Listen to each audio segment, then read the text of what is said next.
Ladies and gentlemen, we have a big trial coming up. I need to get everyone prepared for. That is the trial of SafeMoon. This is a fraud that we uncovered back in 2022 that is now moving forward to trial for the main CEO. He faces jail time, among other things. He has consistently claimed that he is innocent. He did not commit fraud. We're going to go through some of it. His co-founder has already pled guilty, and his other co-founder has seemingly fled the country, with some Russian Telegram channels actually reporting that he fled to Russia, where he got extorted by the FSB, although that is unconfirmed. So the dominoes have fallen one by one, and John Karony is basically the last guy. He has tried everything to get out of this trial, arguing at one point that Trump was going to save him. These new Trump changes. Quote, Karony's legal team made its claims about securities law under Trump undergoing policy changes before the Securities Exchange Commission dismissed cases and dropped investigations. So basically their argument is like, hey, crime's legal, we're fine, but the prosecutors are going ahead with it. So that's kind of what makes this case a big deal. It is a clear-cut case, in my opinion, of crypto fraud. And if this case doesn't move forward, or they can't find a way to prosecute it, then I think it spells a problem for the industry as a whole. Like already, the regulators are on their last lifeline. This is sort of the, in my opinion, sort of one of the most straightforward cases. If you don't know, SafeMoon promised to automatically lock up like some of the money that investors should have were basically paying into this liquidity pool. And instead they didn't, and the CEOs tapped into it for millions of dollars. That is alleged not just by me in 2022, it's alleged now by federal prosecutors. A few days ago, we finally got this reporting from the case. Kyle Nagy, the first CEO, was reported to have used $5 million of the SafeMoon's money for his personal benefit. Thomas Smith, aka Papa, supposedly used $2.9 million for his personal benefit. And John Karony, the big dog, allegedly took $9.9 million for himself, making a total of between $17 and $20 million personally stolen from SafeMoon investors by their CEOs for this automatically. By the way, that's not my word. They used the word. It was automatically locked up, the money. And of course, turns out it wasn't. So this is the case moving forward. I think it's interesting to note that some of our tracing is being used. I mean, I'm sure they double checked, but some of the names of the wallets, some of the NFTs that we traced in our investigation appear to be used in this filing, which is crazy.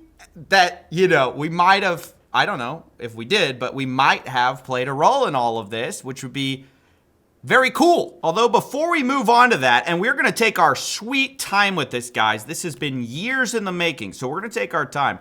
I do want to note, though, that John Karony bought almost $1 million worth of cars. I mean, you get a free lottery ticket and you spend, like, why? I don't even understand. You're just one guy. I've never understood this about fraudsters. They always buy the most, tricked out cars. They buy multiple of them to flex their wealth. Like, do these guys ever learn? What's the point? I don't even get it. You can only drive one car. Why do you need 5? It's like these people never really thought out what they would do if they got a bunch of money, so they do the most stereotypical things. It's like when these people get really expensive watches or something like that. It's just what they have been told by movies rich people do, so they go out and do it. Oh, you're just supposed to get a bunch of cars, I guess. I think you could probably identify a few models of cars that it seems like every scammer, when they first get their big lick, they go and buy that car. And you wonder, like, would this dealership even be in existence if they didn't have this customer base? It's unreal. Now, of course, that's not the only thing he spent money on. He also had 3 houses. He looks like he spent $2.7 million on properties. But I think surprisingly, John spent the most on his relatives. He spent $4 million transferring money to his relatives, which, given the history, is very interesting. I don't know if you guys remember this.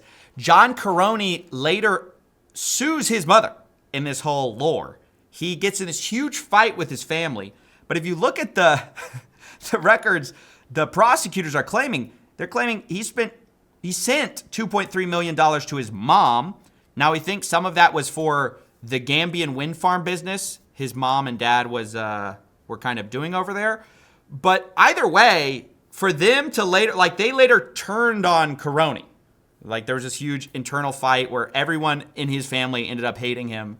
But it's like interesting that $4 million went to his relatives, which is, I think maybe that's why he accused them of embezzlement. I don't know. I think that was kind of an interesting finding in all of this. The other two guys, you look at what they spent their money on. It's sort of your general, you buy your McLaren, you put money into a house. It looks like that's what Thomas Smith did. And Kyle Nagy did something very similar. He put it into a McLaren, $400,000, and a property, and then sent some money to like Coinbase, Kraken, etc. Just your run-of-the-mill scammer stuff. So I want to go back through some of this because I feel so vindicated by this filing by prosecutors, because it spells out sort of in legal jargon what we've been saying since 2022. I made my first big expose on all of this. You can see right here sort of some of the tracing that was done. They show this is John Karony and multiple of his wallets. It's worth saying that they're using our terminology. And the researcher, by the way, it wasn't just us. I mean, we worked with researchers. When I say we, I'm talking about the researchers that helped us. You know, there are multiple community members that helped us. So I definitely don't want to take all the credit myself. This is a team effort. But you see they're calling this the Gabe wallet, which is based on the last 4 digits. It kind of looks like Gabe. They call this the Devil wallet because it's 666. They even show something called a Moondog NFT that John Karony purchased. Well, that's all in our investigation. If you just watch our story, you can learn about all of that 2 or 3 years ago. Here, for example, is me confronting Thomas Smith, who now has pled guilty, about the Gabe wallet. Discord discussions where he'd talk about Gabe. And people thought it was a person, but it's really just an address. Oh. So like, kind of like, the lead speak, Gabe. Yeah. Smart. Not very smart, actually. So that's when we first discovered that this Gabe wallet was actually John's wallet. And then here's us discovering the Devil wallet, the 666 wallet here. The Devil wallet. By that, they're pointing to a wallet that starts OX666. There's $4 million USDC sitting in it and a couple of NFTs. The reply comes from Fonzie, aka Real FUD, who says, "No idea. The only thing I noticed was the Moondog NFTs in the wallet, which Jack Haynes and Ben Phillips were shilling a while back." Now, honestly, this took me off guard because this is a wallet I long suspected of being Karony's. But I didn't know that Ben Phillips had shilled Moondogs before. I didn't even know Karony had any Moondogs. But from this last case, we know Karony would listen to Ben Phillips, so it made me look back through Ben Phillips' archives. Is it true he was shilling Moondogs? Well, it turns out yes. On August 14th, 2021, Ben Phillips says this: "It's safe to say I'm obsessed with Moondogs NFT. View my collection here." Now, Moondogs is not affiliated with SafeMoon, which makes this response under it strange. John Karony, 20 minutes later, responding with his own NFT, saying, "I named him Captain Hodl." That one finding actually was a big deal. We've had this archive of John Karony tweeting about this because this Moondog, Captain Hodl, is now in a federal filing. And this guy's going to court about it for fraud. I mean, am I the only one who thinks that is completely insane? So that is what the Devil, that's like how you prove the Devil wallet was for sure John's, was that NFT. And ultimately, that wallet got like millions of dollars of Tether. So you prove that millions of dollars with a Moondog NFT. I mean, I think the hardest thing for the prosecutors going after Karony is just going to be to like explain this with a straight face to the jurors. Like be like, okay, then he got the Moondog. And he admitted it in that, it's completely insane to any normal person. You go in like, what is moon dogs? But nonetheless, it is important, and that's, like it or not, how you trace some of this stuff. When people basically admit to buying stuff on the blockchain, you trace it to their wallet. So it's relevant, even though it's completely insane. Now, you could also see on this chart BitMart, which was a big part of our investigation. We noted that 8 million in USDT got sent to this devil wallet, remember? And so we started to realize that BitMart may have played a big role in how they were extracting money from this supposedly auto-locked liquidity, all that kind of stuff. And that's something we confronted Thomas Smith about once again, because John Karony back in the day, he had made this big like hubbub about, the BitMart deal is going to be so amazing. It's going to put us in a new tax bracket. Now, I think the SafeMoon holders thought they were going to get put in a new tax bracket. I think they got put down a couple brackets, while John got put up several brackets because John lived in a van before starting SafeMoon.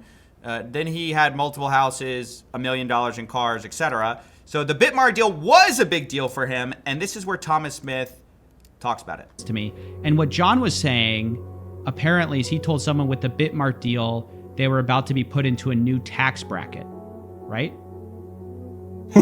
He said what? He said, we're about to be put into a new tax bracket. Why would he say that if he wasn't going to personally profit from it? Right. So It sounds like something you'd say. By the way, at this point, I showed Thomas some of these transactions of John's wallet getting millions of dollars. Here's his response. Jesus Christ, what is that? that's just a couple of several $1 million payments to Karony.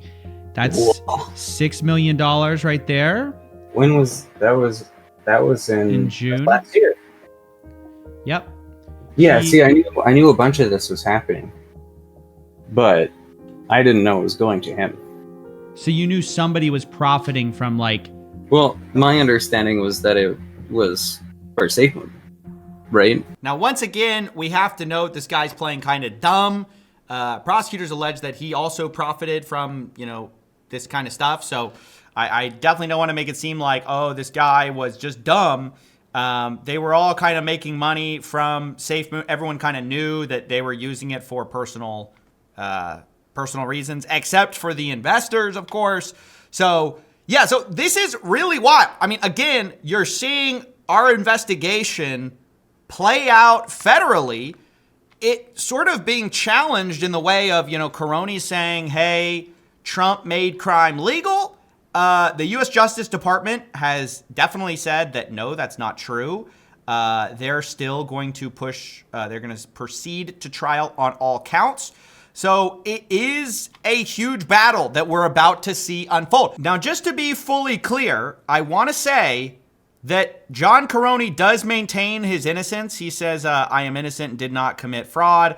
I see some stuff floating around. I look forward to addressing those inaccuracies, mistakes, and omissions in court. So it is worth adding that he maintains he has been innocent throughout all of this, even though his co-founders sort of have already kind of either run or pled guilty. So that just is what that is. I, for one, am very interested in finding out if he is found guilty or not. I mean, personally, I might be biased because I've been following the story for a very long time. I think it's a very clear case of fraud. You said one thing, you did another. You bought a bunch of expensive houses. I mean, this guy used to live in a van, like a mobile home, which is not like a diss. It's just objectively a fact that all of a sudden his life changed and he had, $1 million houses and stuff like that, which that has to come from somewhere, right? And so the idea is obviously it came from SafeMoon. They said the money wasn't going to go. So I think that's pretty clear. Some backstory on some of the insanity that, like how we first traced this stuff. I think a lot of that goes, we just try to put it in a nice, concise piece. So some of the details of this investigation probably have been left by the wayside for a while. I do want to share one of the stories that we were, at one point, I was trying to prove that this house belonged to Karony because I was trying to find evidence that he was misappropriating these funds that were obviously, because they were saying it's all for SafeMoon, right? Tano, it's just for SafeMoon. John doesn't have, these crazy things. So we were trying to find, like, is there evidence that he misappropriated these funds? So at one point, I think, this is a lot from memory, but somebody had told me like they had been to John's house, and they go, oh, it's like a really nice, it's like a mansion. And I was like, well, what are you talking about? I don't know of any houses that belong to John. So we did a lot of tracing, and I think it involved, at one point, the guy had he couldn't remember where they had met, but he knew he had gone to John's house. So we used like Google location history. Turns out he had it on. So it was like permanently tracking everywhere he went. And we traced back the day he had gone over there. And we used his Google history to like find everywhere he went that day. And we found like his house. But then I think it was under a shell company with this guy, Curtis Wolthius or something.